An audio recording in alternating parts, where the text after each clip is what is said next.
that update not too long ago. Officials say that they've found a body and that they believe it may be this flight attendant. Colombian officials say they found a body that... Something about that night didn't just go wrong.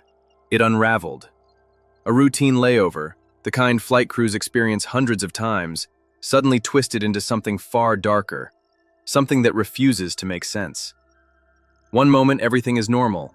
A new city, a quick night out, familiar faces. The next, silence. No calls, no messages, no trace. And as the hours quietly stretch into days, that silence starts to feel louder, heavier, almost intentional.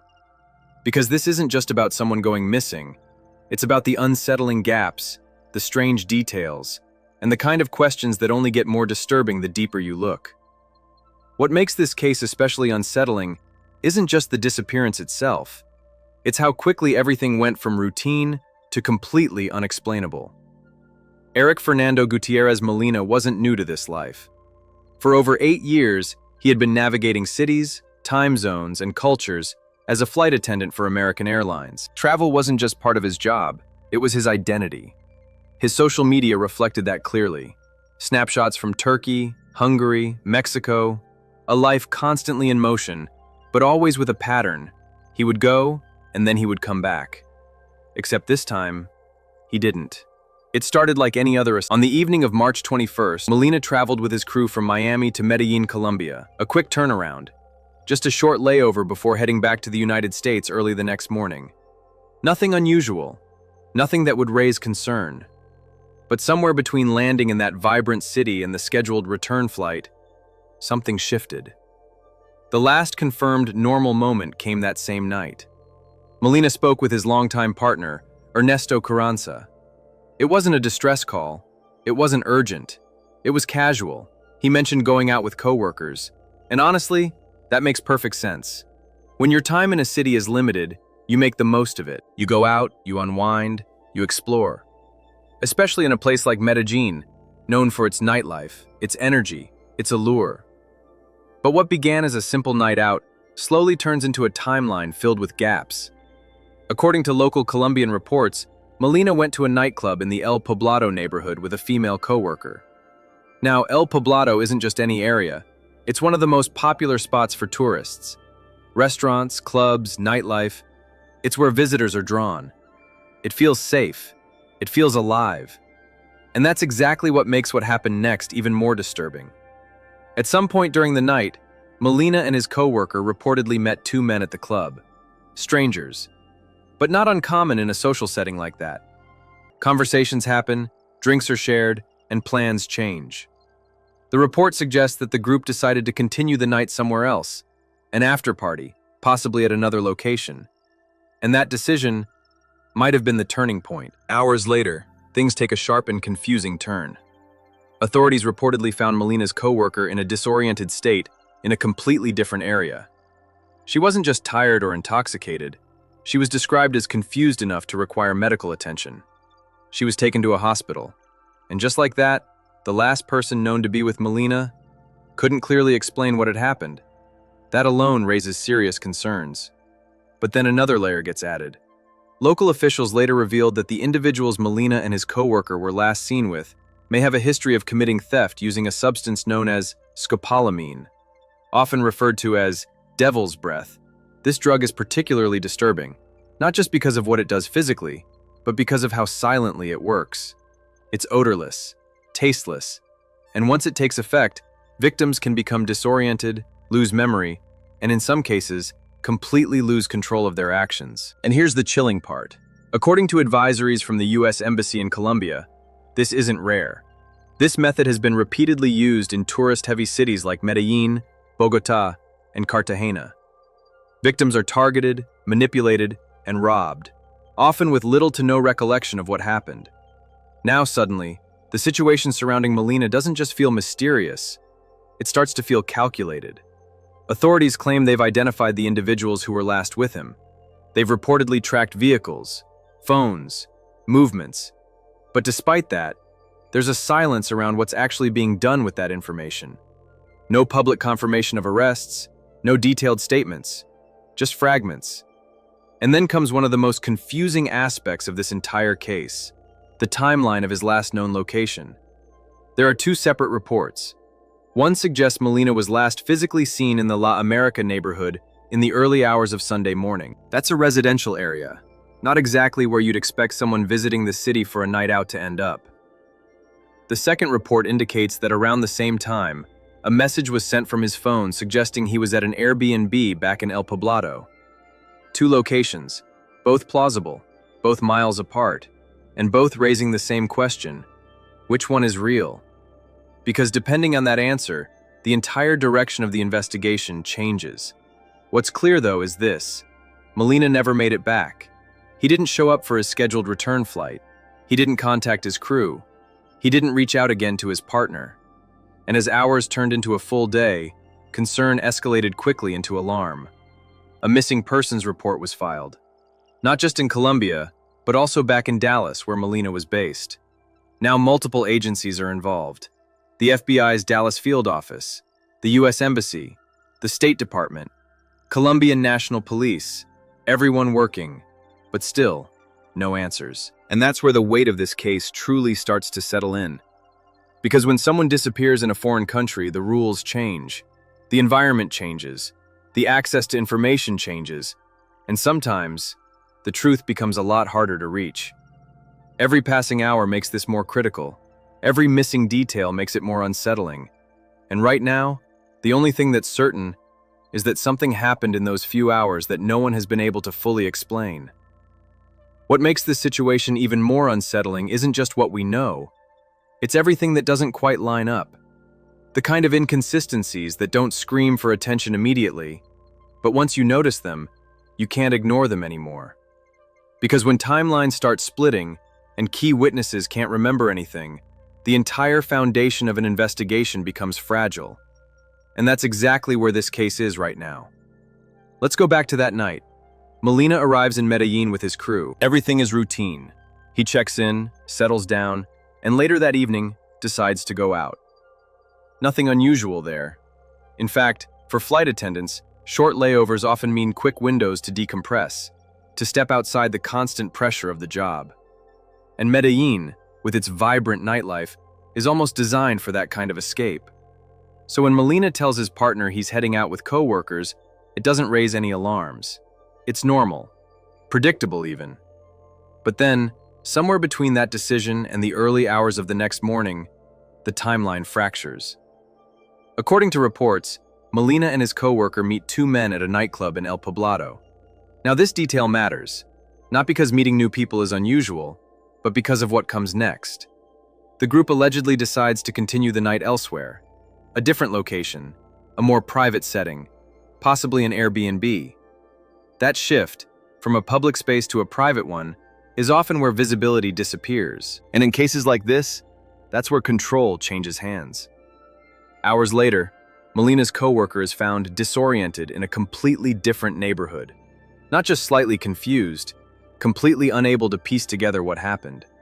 She's taken to a medical facility. Now think about what that does to an investigation. When a key witness experiences memory loss, especially under suspected drug influence, it creates a void. There's no clear narrative, no confirmed movements, just fragments. And investigators are left trying to reconstruct reality from scattered, inconsistent pieces. And then there's the substance that keeps coming up in this case, scopolamine. Often referred to as devil's breath, it's not just another recreational drug. It's something far more calculated. It doesn't just impair you, it strips away your ability to resist. Victims can be manipulated, controlled, even led to comply with instructions, all while appearing conscious. And later, they remember nothing. That's what makes it so dangerous. According to advisories from U.S. officials, this substance has been used in multiple incidents across Colombian cities, particularly in areas with high tourist activity. Individuals are approached in social environments, bars, clubs, public gatherings, and then, without realizing it, they're drugged. What follows can range from theft to far more serious outcomes. Now place Molina into that context. A foreign visitor, in a nightlife district, meeting unfamiliar individuals, transitioning to a second location, and then vanishing. It's not just concerning, it fits a pattern that authorities have seen before. But even with that context, the case doesn't become clearer. It becomes more complicated. Because investigators are now dealing with conflicting data points. One report places Molina in La America, a residential area miles away from where he was last known to be socializing. Another suggests his phone indicated he was at an Airbnb back in El Poblado. Two different environments, two different directions, and no confirmed explanation connecting them. So what happened in between? Did he willingly go to another location? Was he transported there? Was his phone moved separately from him? These are not small discrepancies. These are critical gaps. And in missing person cases, gaps like these are often where the truth is hidden. Meanwhile, authorities claim they have identified the individuals Molina was last seen with. That alone suggests there is some level of surveillance, tracking, or witness confirmation. And to some extent, that is happening here. The FBI's Dallas field office is involved. The U.S. Embassy is engaged. The State Department is monitoring the situation. Colombian authorities are leading the investigation on the ground. But coordination doesn't always mean clarity. In fact, sometimes it means the opposite. Multiple agencies can mean overlapping jurisdictions, information bottlenecks, and controlled communication. Certain details may be withheld intentionally, either to protect the integrity of the investigation or to avoid public panic, especially in a city that relies heavily on tourism. And that introduces another layer to this case, the possibility that not everything is being shared. Now, that doesn't necessarily mean wrongdoing, but it does mean that what the public sees might only be a fraction of what's actually known. And while all of this unfolds, there's another reality running parallel to the investigation, the emotional one. Molina's family, his partner, holding on to hope, but forced to face uncertainty with every passing day. His father, traveling to Colombia himself, not waiting for answers, but actively searching for them. Because when official timelines stall, families don't have the luxury of patience. They need movement. They need updates. They need something, anything, that tells them this story hasn't already reached its worst possible ending. But right now, there's only silence. No confirmed sightings since that early Sunday morning. No verified contact. No clear direction. And in missing person cases, especially those crossing international boundaries, time isn't just important, it's everything. Because the longer someone remains unaccounted for, the harder it becomes to trace movements, recover evidence, and separate fact from assumption. Right now, investigators are racing against that clock. But the deeper issue is this. They're not just searching for a person, they're trying to reconstruct a night that no one fully remembers, in a place where every missing detail could change everything. What makes cases like this even more difficult isn't just the missing person, it's the environment they vanished into. Because once you step outside familiar systems, outside the structure, surveillance, and protocols you're used to, everything changes. The rules aren't the same, the response isn't the same, and sometimes, even the truth doesn't move the same way. And that's exactly the challenge here. When Molina disappeared, he didn't just go missing in a different city. He went missing in a different system, one where investigative tools, public transparency, and even urgency can look very different compared to what people expect in the United States. And while that doesn't automatically mean something is wrong, it does mean the margin for uncertainty becomes much wider. A missing persons investigator, Billy Lane, put it in very direct terms. Cases like this are not uncommon when Americans travel abroad. There's often a false sense of security. The assumption that the same level of safety, the same predictability, follows you wherever you go. But in reality, stepping into a new country means stepping into a completely different risk landscape. And that's where vulnerability begins. Tourist-heavy areas, especially nightlife districts, can sometimes operate on two layers. On the surface, everything feels vibrant, welcoming, safe. But underneath, there can be individuals who specifically target visitors, people who are unfamiliar with the environment, who may let their guard down, who don't recognize subtle warning signs. Victims can appear functional, walking, talking, interacting, but internally, they're not in control of their decisions. They can be guided, influenced, even led into dangerous situations without resistance. And later, they remember nothing. That's not just terrifying, it's a nightmare for investigators. Because when memory is erased, the timeline collapses. And when the timeline collapses, everything becomes speculation. Now think about the key witness in this case, Molina's coworker. Found disoriented, hospitalized, potentially drugged. If her memory is compromised, then one of the most critical pieces of this puzzle may never fully come back. And without that clarity, investigators are forced to rely heavily on external data. Cell phone pings, surveillance footage, vehicle tracking. But even those tools come with limitations, especially in a foreign environment. Lane pointed out something that often goes unnoticed. Surveillance infrastructure isn't the same everywhere. In major tourist zones, you might find cameras, security systems, digital trails. But once you move beyond those areas, into residential neighborhoods, quieter streets, less monitored zones, the visibility drops significantly. And that matters, because one of the last reported sightings of Molina places him in exactly that kind of area. La America, a residential neighborhood, less traffic, less surveillance, fewer digital footprints. If he ended up there, whether willingly or not, then the chances of capturing clear visual evidence shrink dramatically. And then there's the question of technology. Yes, cell phones can be tracked. Signals can be traced between towers. GPS data can offer clues. But none of that is instant. None of that is always precise. And in cases where phones are turned off, discarded, or separated from the individual, even those tools lose effectiveness. So now, investigators are left balancing multiple uncertainties. Was Molina moved between locations? Was he alone at any point? Did his phone reflect his actual movements, or someone else's?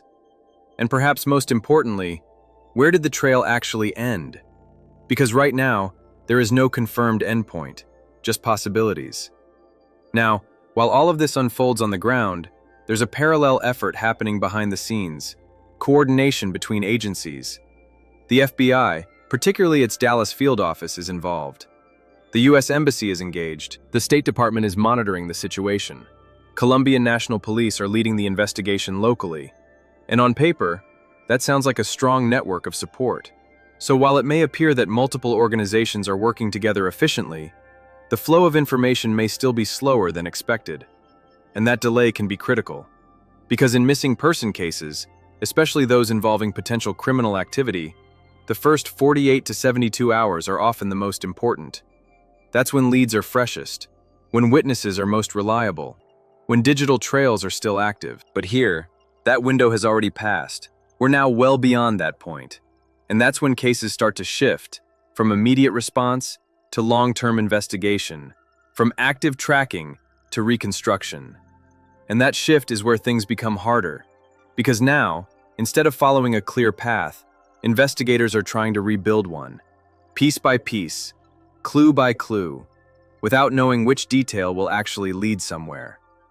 Meanwhile, the public narrative continues to grow. Media coverage increases, discussions expand. The case gains attention, not just locally, but internationally. And while that attention can be helpful, it can bring in tips, witnesses, pressure. It can also introduce noise. And everything changes. Because from the outside, this wasn't a dangerous situation. It wasn't a high-risk operation. It was a night out, a routine break during a routine job. The kind of moment thousands of people experience every single day without consequence. And yet, here we are, with no clear answers, no confirmed direction, and a growing sense that whatever happened in those missing hours wasn't random. It was something more calculated, something that slipped through unnoticed until it was too late. And now, this is the part of the story where everything slows down, but the weight of it gets heavier. Because once the initial urgency fades, what you're left with is uncertainty. The kind that doesn't resolve overnight. The kind that stretches days into weeks, and weeks into something much harder to define. And for Molina's family, that's the reality they're living in right now. Every morning begins the same way, with hope, and every night ends the same way, with questions that still don't have answers. His partner has already said it. He wants to believe Molina is alive. He needs to believe that. But belief becomes harder to hold on to when there's nothing new to anchor it to. No confirmed sightings, no verified contact, no breakthrough that shifts the direction of the case, just silence. And in cases like this, silence isn't neutral, it's heavy. It leaves room for possibilities that no one wants to say out loud. At the same time, Molina's father has taken a step that speaks louder than anything else. He traveled to Colombia himself, not waiting from a distance, not relying solely on official updates. He's there, on the ground, searching for his son. Because when you're a parent in this situation, distance isn't an option. Waiting isn't an option. You move, even if you don't know where the path leads. Meanwhile, authorities continue their work behind the scenes. Phones are being analyzed. Locations are being revisited. Individuals connected to that night are still part of the focus. But here's the difficult truth. Investigations don't always move at the pace people expect, especially when they cross borders, especially when key details are missing, especially when the timeline itself is unclear. And that brings us back to the core problem in this case, those missing hours. Because somewhere between a nightclub in El Poblado and a possible sighting in La America, something happened that changed everything. And until that gap is filled, until those hours are fully understood, this case remains stuck in a place that's incredibly difficult to move forward from. Was he targeted? Was he moved? Did something go wrong unexpectedly?